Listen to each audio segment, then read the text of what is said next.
Oklahoma is first in the nation in one education ranking where no one wants to be on top.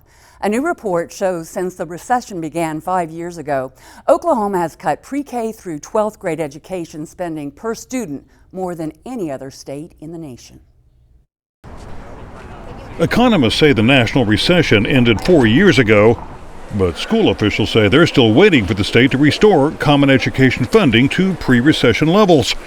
According to the Center on Budget and Policy Priorities, 34 states are providing less funding per student now than they did before the recession hit, with Oklahoma cutting 22.8%, the most of any state. That translates into $810 fewer dollars per student than in 2008, adjusted for inflation. Gene Perry with the Oklahoma Policy Institute believes the cuts show the legislature has not made education funding a high enough priority.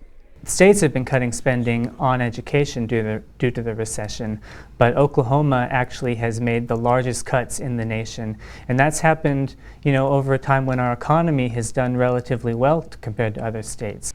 Numbers from the Oklahoma Policy Institute show common education's share of total appropriations has been falling for a decade, from 38.2% in fiscal year 2004 to 33.8% in the current fiscal year.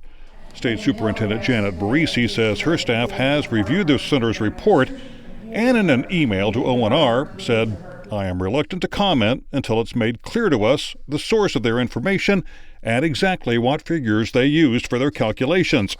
I am a proponent for increasing targeted funding to the classroom.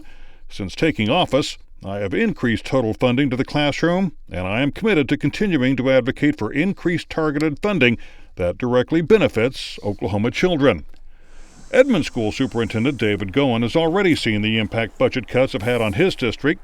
He says baby boomer teachers are retiring in droves, even as total enrollment is rising. We're going to need to have the financial support that will allow us to meet the needs of growth, also to replace teachers who are leaving the workforce. And without some additional support from the state, we are not in a very good position to be able to do so.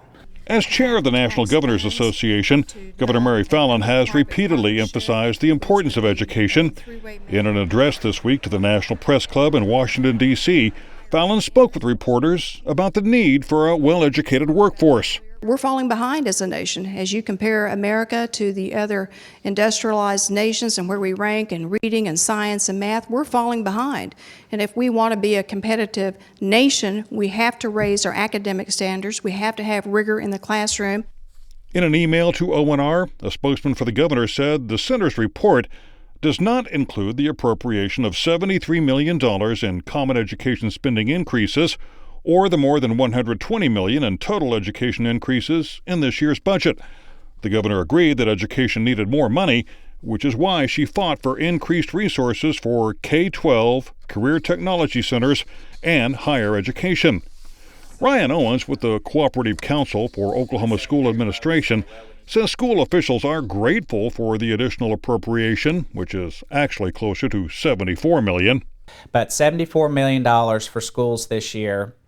If you just look back to the year 2012, the governor cut $97 million out of school budgets. So we haven't even, in 1 year, we haven't addressed another year's cut. Most of the $74 million went to pay for reforms that were enacted by the legislature that are sent down for school districts to carry out. Only about $21 million went to school districts through the funding formula. While the report only looks at funding provided by the state, school districts cannot count on local revenues to make up the difference. That same funding formula equalizes funds across the state, and if one district votes to increase its property taxes and put more into their schools, they're going to have a dollar-for-dollar reduction in what they get from the state. And so when the money from the state goes down, it's going to affect all our schools, and there's not a lot schools can do to make up for it. Passage of State Question 766, exempting so-called intangible properties from property tax, is also putting a squeeze on local revenues. The estimates from the Oklahoma Tax Commission are that it's going to cost about $31 million from our school's property tax revenue, and that's actually more than the legislature increased the state funding formula by. Owen says that's forcing school districts to look for other sources of funding. federal revenue. But of course, the sequester is declining our federal revenue. There is nowhere else for schools to go to generate revenue for schools. Every revenue stream coming our way is declining. The loss of state funding, coupled with reductions in local tax revenue and federal funds, means school districts have to make some hard choices. Julie Miller is Deputy Director of the Oklahoma State School Boards Association. We've seen districts have to make cut in personnel, they've had to cut programs, they've had to cut operational dollars, they've had to eliminate administrative positions, so there have been cuts across the board to try to make up for the decline in state revenue. And fewer teachers mean larger class sizes and less individual attention for students. Which that's something that Oklahoma's always been very good at in terms of trying to have more one-on-one interaction with students and teachers. But by having to increase the classroom size limitations, they have less time that a teacher can focus on the needs of an individual student.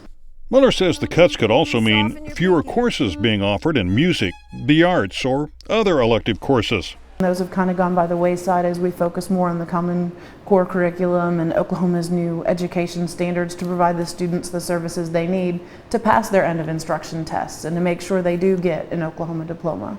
If we're having to increase class sizes in a dramatic fashion at some point, I can't see us in any way being able to expand or add to the quality co-curricular programs that we have in place. Goen doesn't foresee those classes being cut in Edmond schools, but he still hopes lawmakers will return funding to 2008 levels. We weren't overfunded at that point that the economic downturn set in. Now we're a lot less well funded than we were back then. So I think just bringing us back to, on a per pupil basis, where we were 4 or 5 years ago. Compounding the funding problem is declining federal dollars, not just under sequestration. School districts that had used money from the federal stimulus, the American Recovery and Reinvestment Act, saw that revenue source dry up when those funds expired last year.